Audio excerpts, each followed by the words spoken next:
Selamat mendengarkan podcast ini. Surga bukanlah alam roh.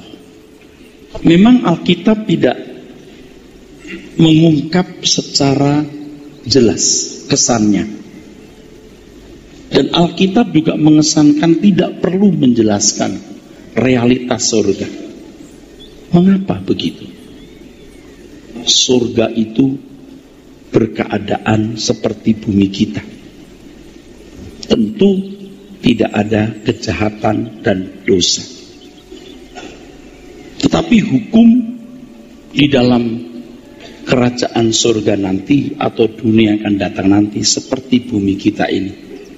Dan untuk membuat kokoh pandangan ini tentu harus dilandaskan pada Alkitab, bukan sekedar perkiraan atau praduga.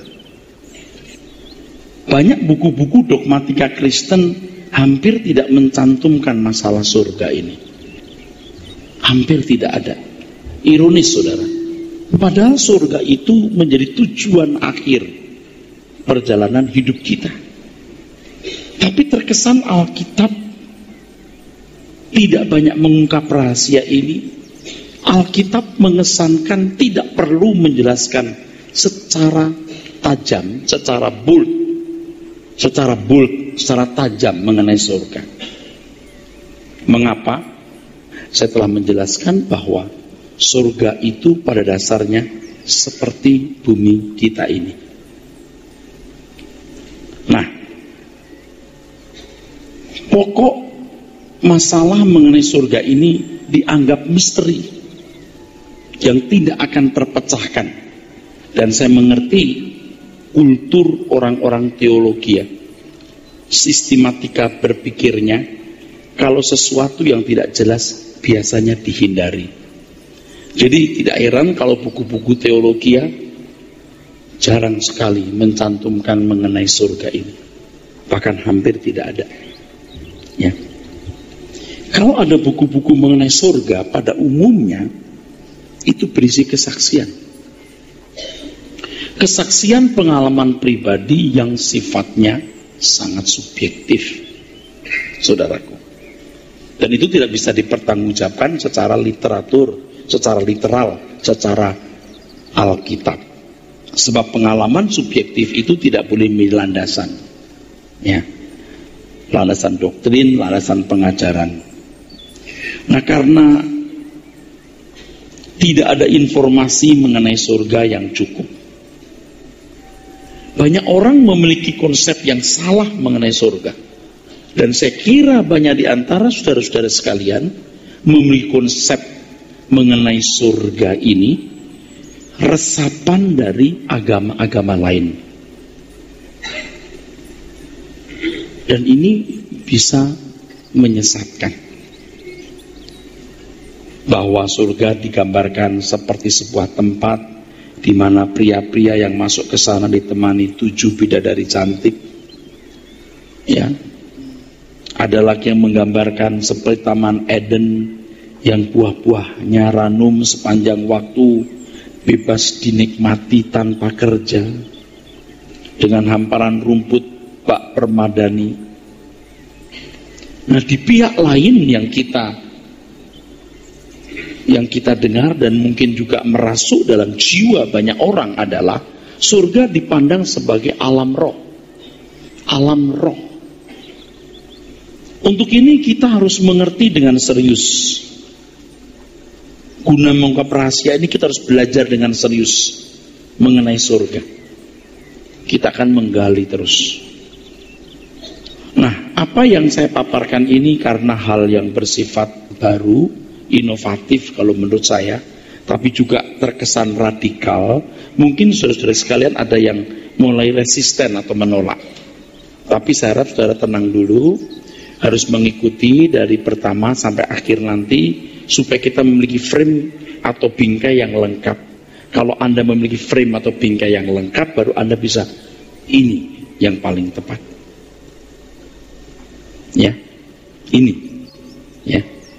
Baru saudara akan memiliki atau mendapatkan verifikasi, pembuktian, landasan kebenaran mengenai surga ini. Surga itu bukan alam roh, saudara, semacam dunia maya, tetapi alam fisik yang merupakan kelanjutan dari dunia kita hari ini. Dunia yang Allah telah ciptakan, yang ditulis oleh Musa dalam kitab Kejadian. Jadi surga bukanlah alam roh, dunia maya, tetapi alam fisik yang merupakan kelanjutan dari perjalanan alam semesta yang telah diciptakan Tuhan, yang ditulis oleh Musa dalam kitab Kejadian. Jadi surga itu bukan alam lain, tetapi di alam semesta ini.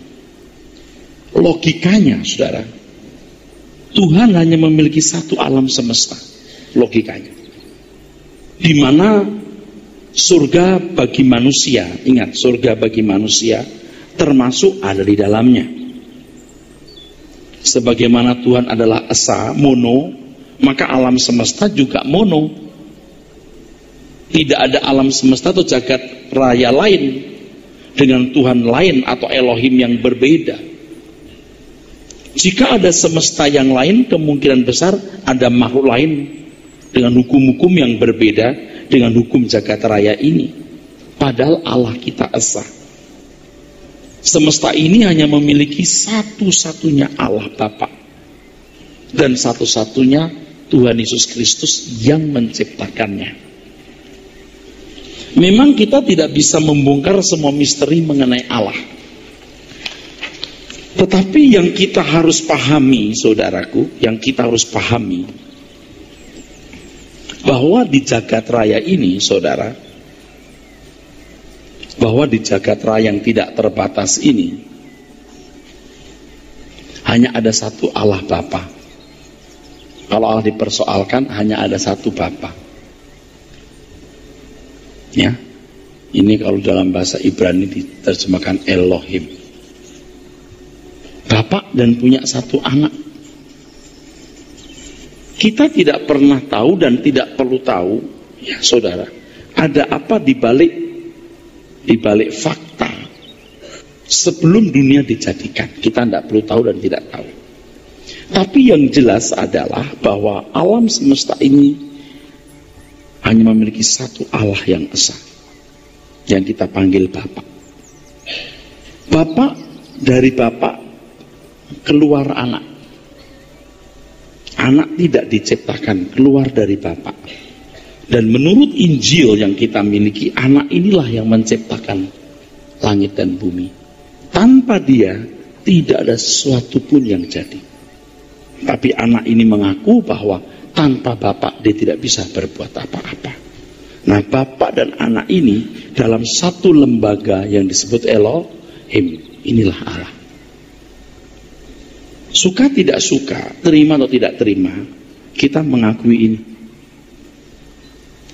Kalau begitu Allahnya orang Kristen 2 dong Pak, plus Roh Kudus 3. Kalau 4 emangnya masalah buat lo, ya kan?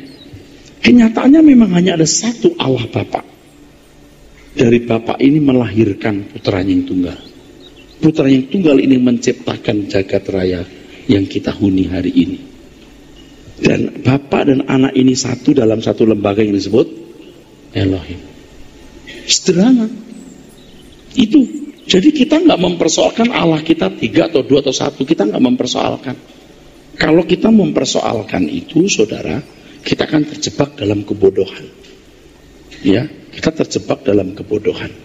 Kalau dalam perjanjian lama ada firman Tuhan yang mengatakan bahwa Allah itu esa, maksudnya orang Israel tidak boleh memiliki banyak dewa sehingga mereka jatuh dalam praktek sinkritisme.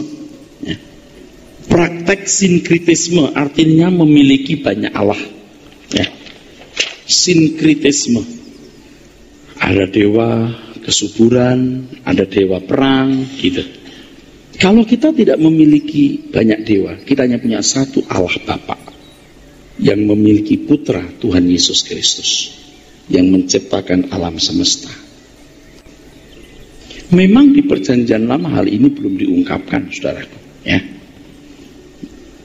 Kalau pemuja nama Yahweh kan memberi nama Allah Bapa itu Yahweh, Yesus, Yosua, Hamasya.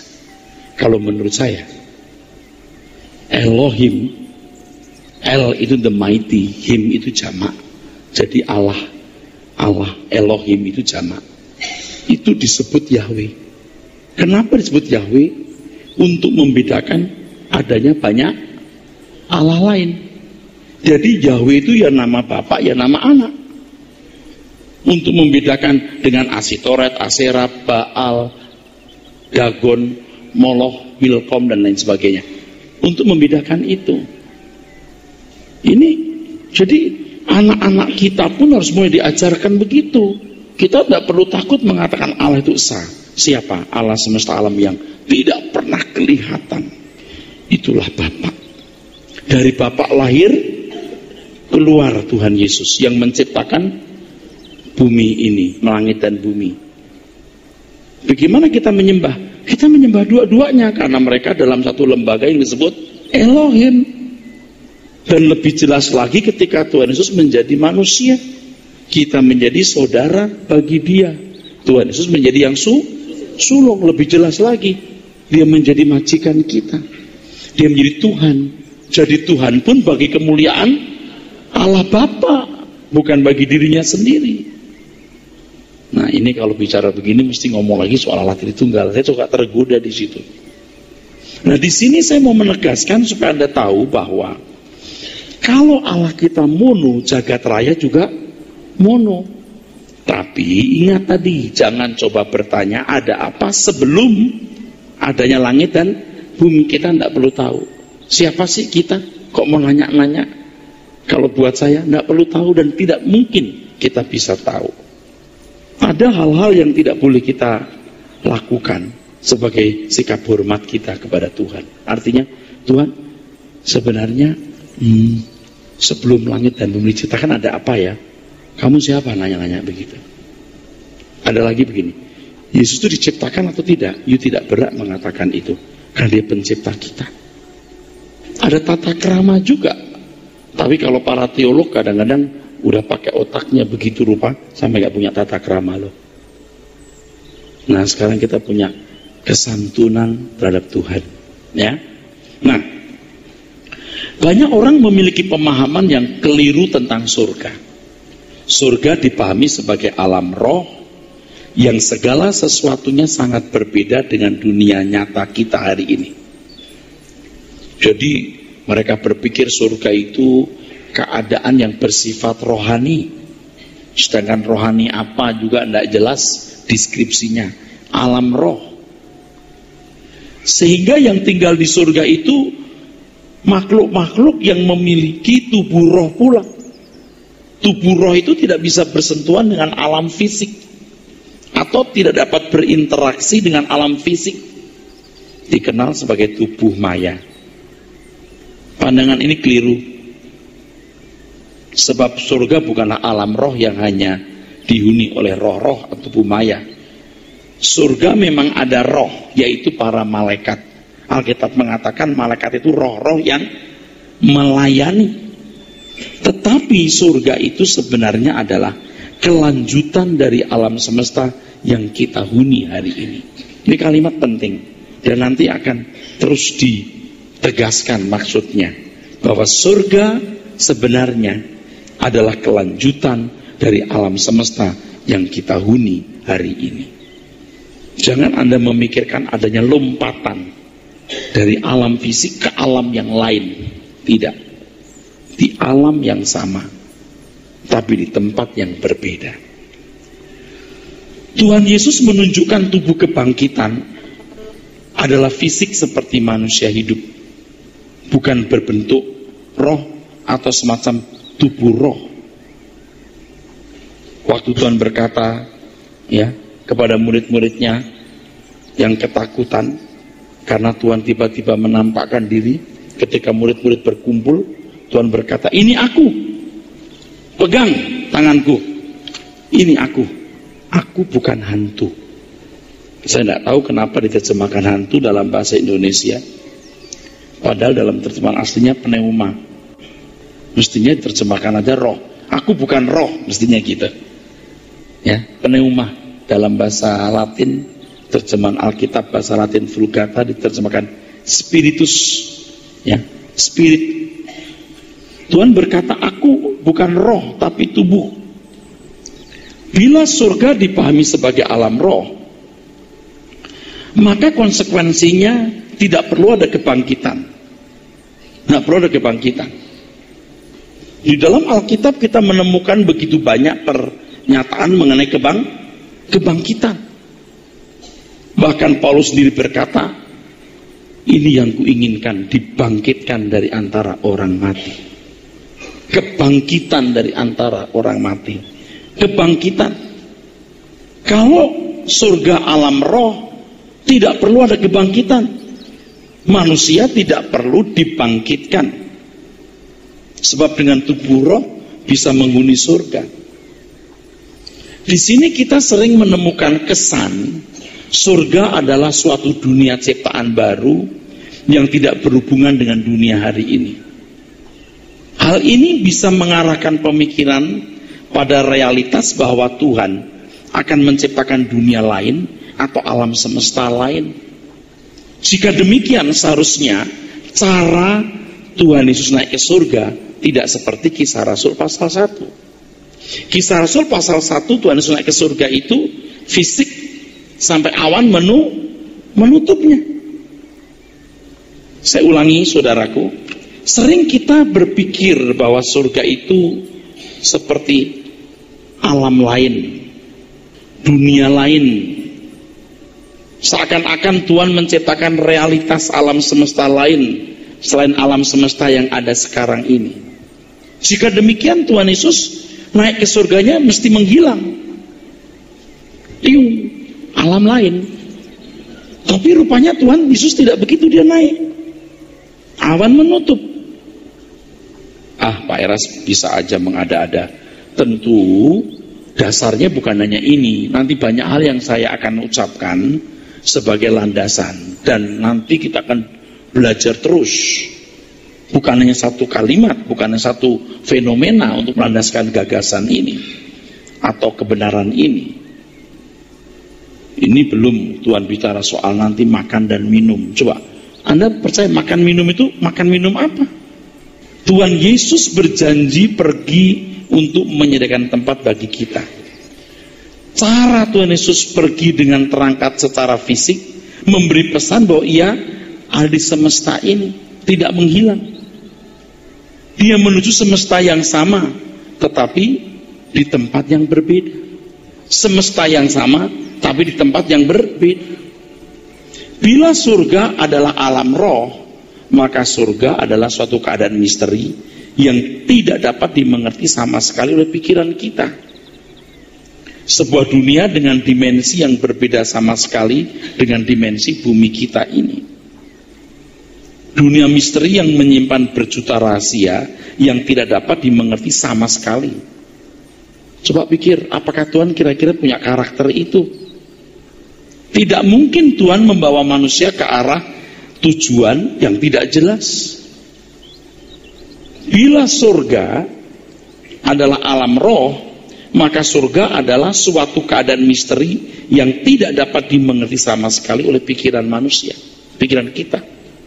Sebuah dunia dengan dimensi yang berbeda sama sekali dengan dimensi bumi kita hari ini.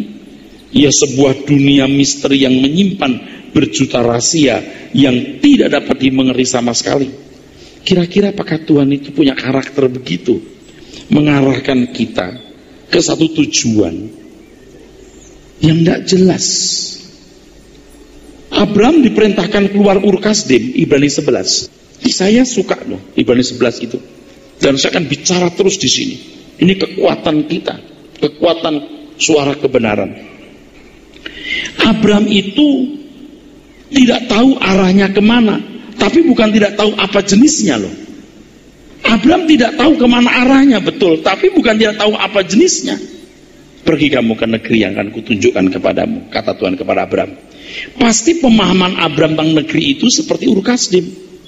Pasti. Nggak mungkin alam yang lain. Dan ternyata kita membaca dalam firman Tuhan, Ibrani 11:8-16, itu negeri surgawi. Maka Abram itu bersikap sebagai musafir di bumi ini. Dari jauh dia melihat melambai-lambai. Jadi dalam bayangan pikiran Abram, negeri tersebut adalah negeri seperti yang dipahami, yaitu lembah subur, seperti lembah Sumeria, di mana ia berasal. Bukan suatu alam lain yang tidak dimengerti.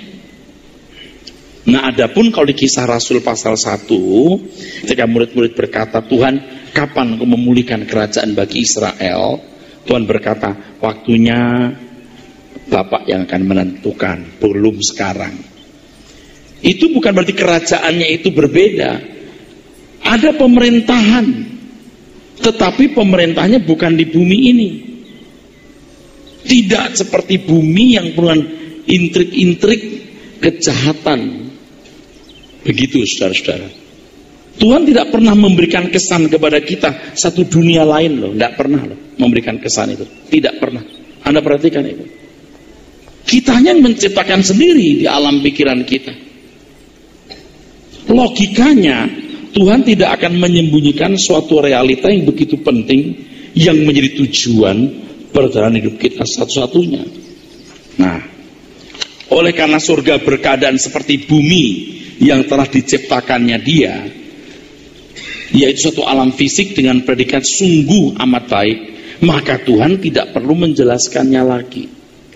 Karena surga berkeadaan seperti bumi yang telah Dia ciptakan, yaitu satu alam fisik dengan predikat sungguh amat baik, maka Tuhan tidak perlu menjelaskannya lagi.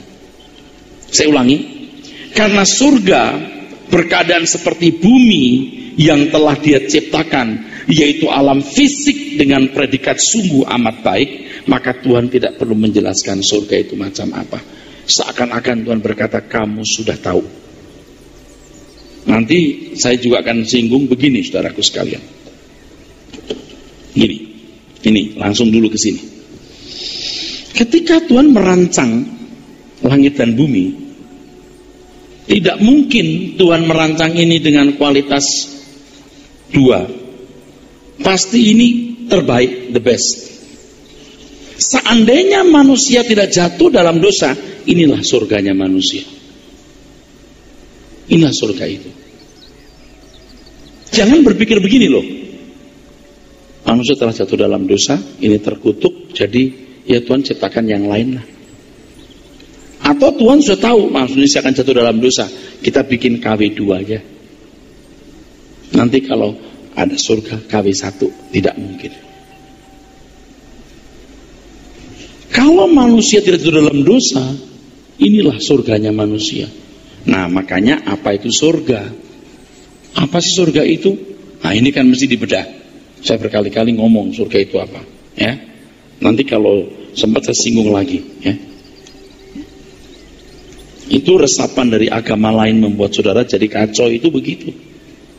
Dulu juga saya juga nggak ngerti yang begini, nggak ngerti betul, nggak tahu sama sekali. Ya. Karena surga itu seperti bumi yang telah Tuhan ciptakan, yang mendapat predikat sungguh amat baik, maka Tuhan tidak perlu menjelaskannya. Dari sejak zaman dulu, kebangkitan selalu dipahami bahwa manusia akan memiliki fisik yang sama dari dulu. Hal ini diteguhkan oleh fakta kebangkitan Tuhan Yesus. Berkeberadaan tubuh fisik hendak menunjukkan suatu kehidupan. Jika tidak, berarti masih dalam posisi mati. Firman Tuhan mengatakan bahwa tubuh tanpa roh adalah mati. Roh tanpa tubuh itu, roh dan tubuh satu kesatuan. Alkitab berkata tubuh tanpa roh mati. Itu ada pesan penting di sini. Berarti roh dan tubuh satu kesatuan. Tubuh tanpa roh mati, roh tanpa tubuh bukan kehidupan. Jadi roh tanpa tubuh bukan kehidupan yang dimaksud oleh Allah. Tubuh tanpa roh mati, betul? Roh tanpa tubuh bukan kehidupan. Selalu mesti tubuh ada rohnya. Roh tanpa tubuh bukan kehidupan. Nah, ketika Alkitab berbicara mengenai Allah yang hidup, Matius 22, 23 sampai 32, dia bukan Allah orang mati, tapi Allah orang hidup. Anda tahu apa konteks percakapannya? Tuhan Yesus sedang bercakap-cakap dengan orang Saduki. Orang Saduki ini kelompok orang yang tidak percaya adanya kebangkitan. Maka mereka mencobai Tuhan Yesus dengan pertanyaan, kalau seorang pria meninggal, istrinya belum punya anak, gimana? Kan kata kitab Musa, saudara laki-lakinya mesti menggantikan suami itu, supaya kakak iparnya punya keturunan. Itu menghukum. Lalu yang kedua mati juga, ya gantikan saudara laki-laki yang lain. Lalu nanti di surga siapa yang jadi suaminya, kan gitu. Sebenarnya pertanyaan itu dimaksudkan nggak ada kebangkitan. Pusing kan kalau ada kebangkitan, gitu loh. Anda ngerti maksud saya? Jadi sebenarnya pertanyaan soal kawin mengawinkan itu bukan soal kawin mengawinkan itu sendiri, tapi soal tidak adanya kebangkitan. Itu Saduki itu begitu. Orang Saduki tidak percaya adanya kebangkitan, maka menyampaikan pertanyaan itu. Dia mau bikin pusing Tuhan Yesus. Nanti di sono kalau bangkit, siapa lakinya nih? Semua udah meniduri ini perempuan. Tuhan berkata, kamu sesat, kamu gak mengerti kuasa Allah dan kitab suci. Di sana itu tidak kawin mengawinkan. Tidak kawin mengawinkan artinya bukan tidak kawin loh. Artinya tidak memakai cara budaya kawin seperti ini. Itu maksudnya. Saya mau nanya, kalau manusia tidak jatuh dalam dosa, kawin mengawinkan gak? Kalau manusia tidak jatuh dalam dosa, kawin mengawinkan gak? Kawin. Tapi budayanya nggak model begitu. Budayanya adalah Allah yang menentukan jodohnya. Itu. Dan kalau seandainya Adam tidak jatuh dalam dosa dengan pikiran, perasaan Allah dan kecerdasan Allah, dia bisa menunjukkan jodoh yang tepat untuk anak cucunya dan seterusnya. Begitu sempurnanya. Kan sudah rusak ini. Orang udah pilih jodoh suka-suka. Kalau Allah kan yang memilihkan Adam, ini jodohmu. Abraham bisa memilih jodohkan Ishak dengan tanya Tuhan. Kalau Adam tidak jatuh dalam dosa, dia punya pikiran Allah dengan kecerdasan yang tinggi. Dia tahu siapa jodoh anak-anaknya. Tuhan menegaskan bahwa dia bukan Allah orang mati, tapi Allah orang hidup. Artinya begini, tetap ada kebangkitan. Tuhan tidak menjawab persoalan soal kawin mengawinkan itu sendiri, tapi Tuhan menegaskan bahwa dia Allah orang hidup, bukan Allah orang mati. Jadi jawaban Tuhan Yesus itu bukan hanya menjawab soal kawin mengawinkan itu, tapi juga menjawab masalah bahwa ada kebangkitan. Kan Tuhan mengatakan bahwa begini, Tuhan menjawab begini, kamu Saduki, di sana itu tidak kawin mengawinkan loh. Berkeadaan seperti malaikat. Pertanyaannya, malaikat itu apa maksudnya di situ? Dan nanti kita akan bahas. Kalau sudah terlanjur saya ngomong seperti ini, nanti kita akan ngomong. Nah, lalu Tuhan mengatakan dia bukan Allah orang mati, tapi Allah orang hidup. Yang namanya hidup itu punya tubuh yang memiliki roh. Roh yang mengenakan tubuh.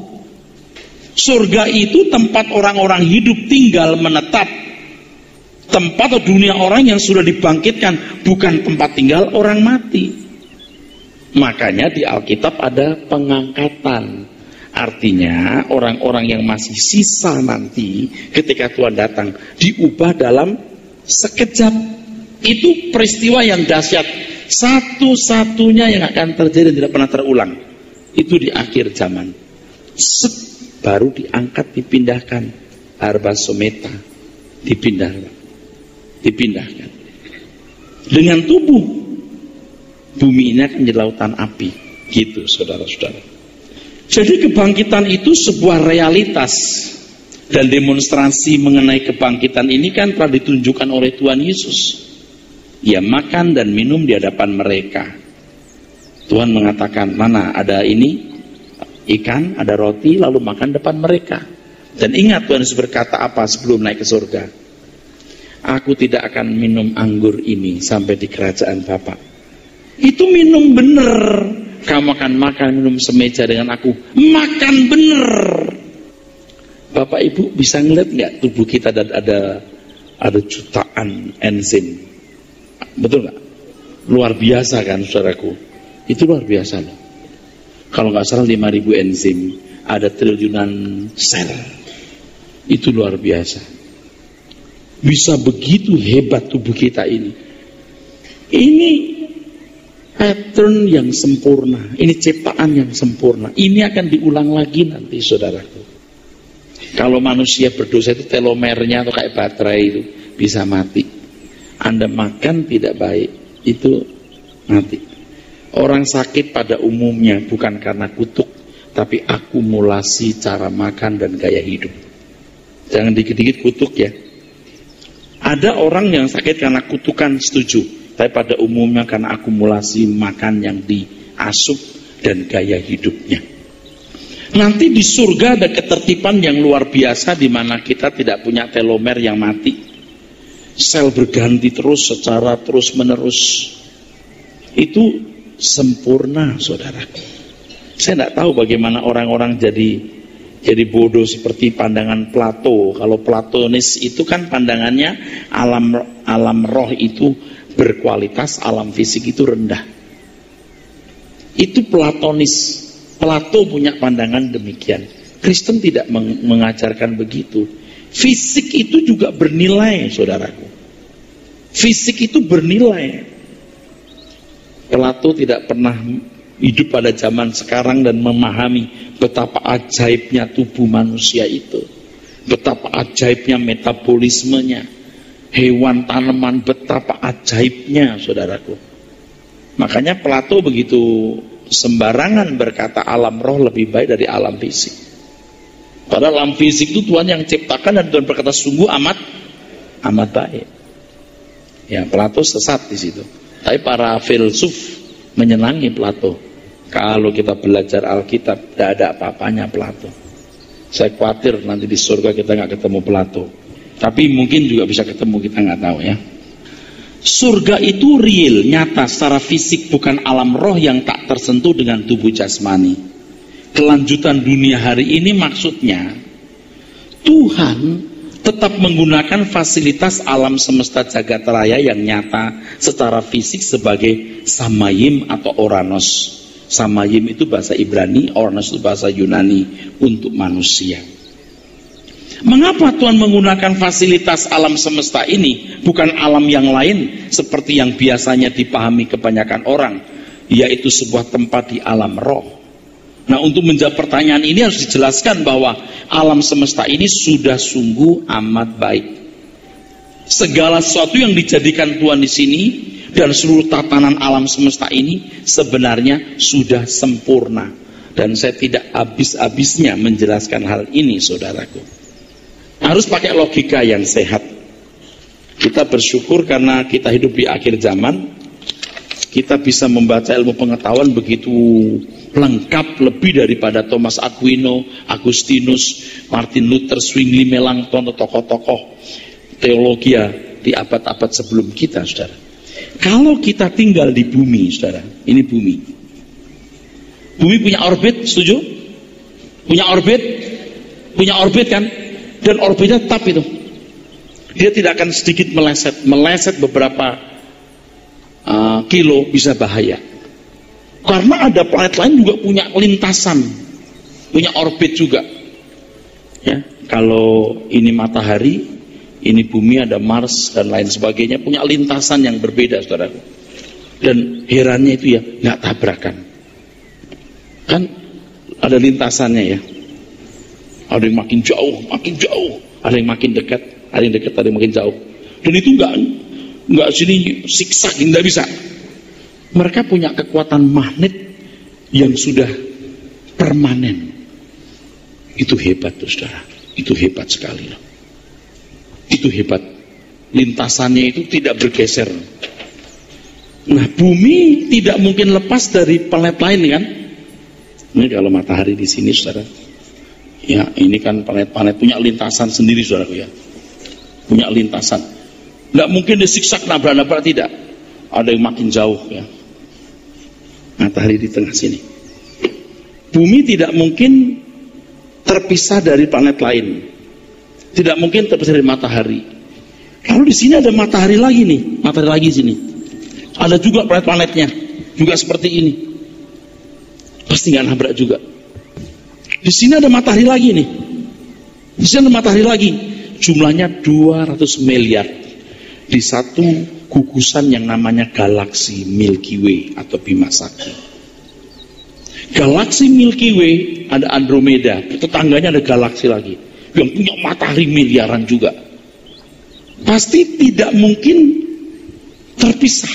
Semua sudah dalam tatanan yang sempurna di jagat raya ini. Itu yang bisa dihitung manusia. Itu yang bisa dihitung manusia. Jaraknya jauh. Tuhan mengatakan sungguh amat baik.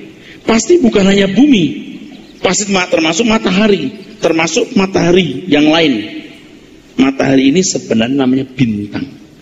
Bintang. Planet itu bukan bintang karena enggak memancarkan api. Ada bintang yang lain atau matahari yang lain, matahari yang lain, saudara. Nah, Tuhan mengatakan waina act of mouth, it means that very best. Sungguh sangat baik. Nah, dari pernyataan ini dunia alam semesta sudah sempurna. Tuhan tidak akan menciptakan alam semesta lain kecuali alam semesta yang sudah ada. Allah ciptakan yang baru di penciptaan pertama tidak mungkin. Artinya jadi sangat logis kalau surga bagi manusia nanti menggunakan fasilitas alam semesta yang sudah ada sekarang. Jadi kalau Anda membaca Alkitab, bumi, langit baru, bumi baru, yang lama sudah lenyap. Lenyap itu bukan berarti hilang begitu. Tidak ada benda yang hilang, saudara. Yang ada itu ganti bentuk. Kalau kita taruh air, airnya kering, lenyap tidak lenyap, dia jadi uap, betul? Semua ini dibakar nih, hilang nih, tapi berubah bentuk. Oke? Jadi ketika kita mengatakan bumi yang pertama lenyap, itu jaraknya memang jauh. Maka dikatakan lautan api, teks aslinya bukan lautan, danau api. Bukan talasa, tapi limne. Saya tidak tahu kenapa diterjemahkan lautan, bukan danau. Saya tidak tahu. Itu tidak tepat mestinya. Sebab kalau lautan kesannya luas, tapi danau itu tidak terkesan luas, adanya sepotong begitu. Nah, yang menjadi masalah, yang nanti jadi lautan api itu apakah hanya bumi plus matahari kita, namanya keluarga solar system. Apakah termasuk seluruh matahari di galaksi apa? Milky Way, kita tidak tahu. Tapi yang jelas bumi jadi lautan api. Apakah termasuk seluruh keluarga matahari ini? Mungkin bisa. Itu banyak gugusan-gugusan yang tidak terjangkau. Dan itulah di antara mereka itulah ada tempat di mana Tuhan mempersiapkannya bagi kita. Mesti dihayati ya. Mesti dihayati. Anda kalau makin tua ya, gigi rontok, rambut putih, gampang sakit, ginjal bengkak, paru-paru bocor, jantung tersumbat, pankreas rusak. Belum kalau orang kena lupus, nggak ada obatnya, tragis loh. Mungkin orang nggak menghayati ini karena nggak mengalami. Coba yang mengalami, yang dokter berkata ini umurnya tinggal 6 bulan, atau yang serosis, pengerasan hati itu, waduh, itu tragis saudara. Ya, tragis. Terus dibawa ke kuburan waktu mati, aduh, orang-orang yang kita kasihi terpisah. Betapa senangnya kalau nanti bangkit. Nggak usah di surga seperti bayangan orang, taman yang kita nggak pernah kerja, hanya bangun makan, tidur lagi, bangun makan. Nggak usah tempat begitu deh. Kayak Jakarta ini deh. Boleh bangkit lagi aja, kita terima kasih. Itu aja kita kamsia loh. Oke, enggak usah kekal deh. 1000 tahun. Oke, 100 tahun. Boleh bangkit lagi. Coba kita akan membenahi hidup kita lebih baik. Setuju nggak saudara? Ketika tiba-tiba mati jebret, teman-temannya nangis ya. Anda lihat, waduh nangis, mama nangis, duh istri nangis, anak nangis, Anda terangkat. Tragis kan? Duh sedih. Itu terpisah loh, bisa selama-lamanya. Untung tidak. Lalu tiba-tiba dibangkitkan, ketemu lagi di dunia yang baru. Oh enggak usah surga yang indah gimana, Jakarta aja, ketemu lagi di Jakarta. Seneng gak saudara? Udah jangan mimpi yang boten-boten lah. Tuhan itu sudah membuat tatanan seperti ini. Dunia yang baru. Kita bekerja lagi, saling tolong menolong. Ada yang lemah, ada yang lebih kuat, ada yang punya talenta ini, bakat itu. Harus ada dinamika. Nah nanti ada penjelasannya, bukan kali ini saya sudah mendahului. Itu juga udah terima kasih. Mau dunia macam apa lagi sih yang kita harapkan? Man is a worker by nature. Manusia itu pekerja pada dasarnya.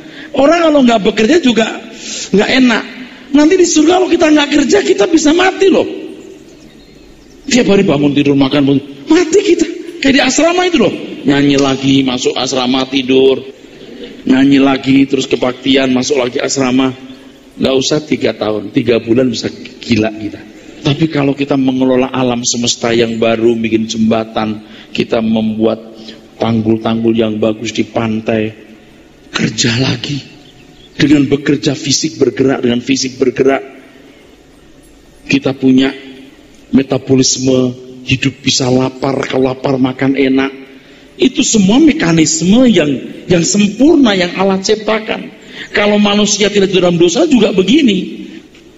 Jadi saudaraku sekalian, kata baru di situ kainos, berarti baru dalam kualitas. Bumi yang dihuni, orang percaya nanti alam semesta yang sama, tapi dengan kualitas yang berbeda. Tuhan tidak menciptakan alam semesta yang baru. Jadi perlu ditegaskan di sini bahwa langit yang baru dan bumi yang baru adalah bagian dari alam semesta yang sangat besar dan tidak terbatas. Kalau saudara belajar alam semesta, Anda mengerti betul. Ini luar biasa luasnya. Memang hal tersebut masih merupakan sebuah misteri, tapi kita dapat memperhitungkan secara logis bahwa kalau alam semesta ini dinilai oleh Tuhan sebagai sangat baik, maka tidak ada alam semesta lain yang lebih baik. Banyak orang menyangka bahwa surga terletak di alam semesta yang lain yang diciptakan Tuhan, atau di alam roh, yaitu dunia lain di balik dunia nyata hari ini. Ini pandangan yang tidak tepat. Yang benar bahwa surga adalah sesuatu yang bersifat materi atau nyata secara fisik. Jadi jangan terperosok oleh filsafat dunia tadi ya. Dunia ide, dunia roh itu lebih baik dari dunia fisik. Itu idenya Om Plato. Bila surga dihubungkan dengan tubuh kebangkitan, maka akan kita dapati sebuah hubungan yang sangat erat antara keduanya. Karena semua orang percaya yang setia akan dibangkitkan dan mengenakan tubuh kemuliaan yang bisa berinteraksi dengan alam semesta, maka surga haruslah sesuatu yang bersifat materi. Dalam hal ini Tuhan Yesus telah menampilkan suatu peragaan dahsyat dari tubuh kebangkitannya. Jadi tubuh kebangkitan Tuhan bersentuhan. Tuhan berkata, rabalah, peganglah, ini tubuhku. Ya. Dan itu beberapa minggu loh Tuhan bertemu dengan murid-murid itu. Betul-betul bersentuhan dengan mereka, saudaraku. Nah, tubuh kebangkitan adalah tubuh yang akan membuat orang saling mengenal dan juga mengenal Tuhan di kerajaan surga nanti. Saya mau ingatkan, Allah Bapa tidak pernah kelihatan, tapi yang tampil nanti Tuhan Yesus. Maka Tuhan Yesus berkata apa? Kamu lihat aku, kamu lihat Bapa. Bapa tidak pernah kelihatan. Roh yang memenuhi seluruh jagat raya ini, betul? Itu Roh Kudus. Itu Roh Allah sama. Roh Kudus, Roh Allah sama. Tetapi pribadi Bapa sendiri ada di surga, ada tempat khususnya. Nah, nanti kita belajar ada surga manusia, ada surga Tuhan. Oleh anugerahnya Tuhan Yesus di tengah-tengah umat. Tapi tahta Bapa di surga bagaimanapun ada. Jadi nanti di surga yang akan datang, di langit baru, kita kalau berdoa, Bapa kami yang di surga juga. Jadi Bapa kami yang di surga, kalau sekarang kita bilang Bapa kami yang di surga. Nanti di langit baru, yang kita kenal surga itu, kita juga berkata Bapa kami yang di surganya Bapa. Surganya Bapa dengan surganya manusia itu beda. Ada tahta Bapa, ada tempat tinggal manusia. Surga manusia hari ini belum ada, saudara. Belum ada. Karena manusia belum dibangkitkan. Bagaimana dengan penglihatan orang yang katanya surga? Nah sekarang kalau kita sudah bicara mengenai surga, bahwa surga itu alam fisik. Alam fisik, betul? Yang nanti kita punya tubuh kebangkitan, betul? Dan yang dilihat orang itu siapa? Kan belum ada kebangkitan. Nanti saudaraku sekalian, di surga itu ada pertemuan antara kita dengan satu dengan yang lain, dengan Tuhan sendiri, saudaraku sekalian. Kita akan makan minum secara fisik, saudaraku. Makan minum secara fisik. Tapi jangan tanya kepada saya bagaimana buang air besarnya atau buang air kecilnya. Itu jelas saya tidak bisa menjawab. Tapi saya mau tanya kepada saudara, seandainya Adam tidak jatuh dalam dosa, kira-kira buang air besar enggak? Jadi bisa ditarik kesimpulan secara logis bahwa surga bagi manusia adalah alam yang bersifat fisik dengan segala fasilitas yang dapat dinikmati oleh tubuh kebangkitan, tubuh aja. Untuk membedakan antara tubuh dengan tubuh kebangkitan itu sederhana saja, bahwa tubuh kita hari ini tubuh yang bisa mati, tubuh kebangkitan tubuh yang tidak bisa mati. Itu aja yang bisa membedakan. Itu jelas saudaraku sekalian. Jadi tubuh kebangkitan yang namanya tubuh kemuliaan. Nah ini juga mesti jelaskan tubuh kemuliaan itu apa. Saya mau beritahu dulu. Mulia itu apa artinya? Mulia dulu. Mulia artinya agung. Bernilai tinggi.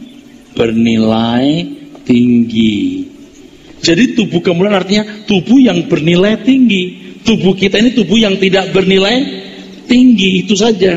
Bayangan kita dulu tubuh kemuliaan itu bercahaya, tembus tembok. Tuhan Yesus bisa tembus tembok, saya setuju karena dia Allah. Kalau kita dengan tubuh materi bisa tembus tembok enggak? Saya enggak jamin. Bisa saja oleh teknologi, bisa saja. Tapi saya enggak berani jamin loh. Kalau Tuhan bisa tembus tembok kan Tuhan bisa mengalahkan materi. Tapi kita kalau sekarang kan bisa defect nih. Apakah nanti bisa defect kayak Star Trek gitu, terus terus sampai di New York. Merubah cara berpikir yang salah yang telah menetap bertahun-tahun tidak mudah, saudara. Tidak mudah. Tapi kalau Anda membaca secara teliti dan perlahan-lahan, secara logis, Anda akan menerima ini. Bukan satu hal yang aneh. Itu logik sekali. Tadi saya memberikan contoh. Kita dibangkitkan, tidak usah di surga deh. Kita boleh bangkit lagi di bumi ini.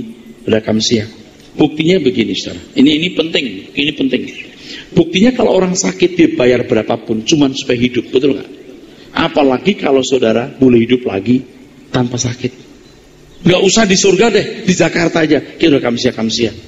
Tapi kita nggak mau bangkit di Jakarta, saudara. Ini tempat yang tidak nyaman, saudaraku sekalian. Kita mau dibangkitkan di dunia di mana tidak ada kejahatan. Jadi fisik kita ini sempurna sekali. Nah, persoalannya, tubuh kemuliaan kan tubuh lebih bernilai tinggi. Bisa sakit nggak? Nah, di dalam kitab Wahyu itu ada satu pernyataan bahwa ada pohon kehidupan yang mengobati orang sakit di surga. Ada orang sakit nggak di surga? Amin.